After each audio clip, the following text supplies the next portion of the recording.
We're taking action for your health this morning with a new treatment targeting asthma sufferers.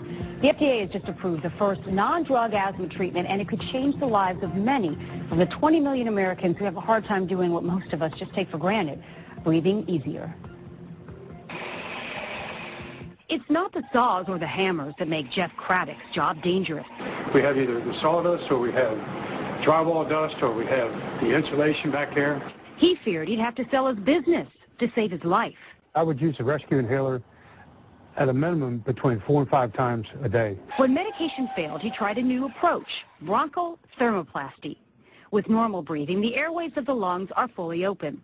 People with severe asthma have more muscle surrounding their airways. This excess muscle combined with inflammation makes the walls even thicker.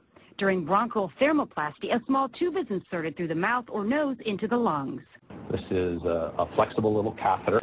The catheter delivers radiofrequency energy to the muscles around the windpipe. This brings the wires in contact with the lining of the breathing tube. The heat prevents the muscles from contracting and narrowing during an attack. It's about the temperature of a warm cup of coffee.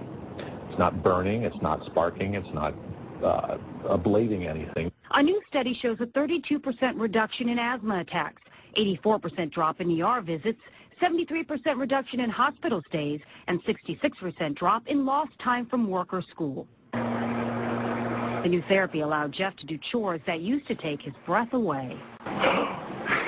This doesn't even affect me anymore. I'm not at home trying to just exist, I'm actually working.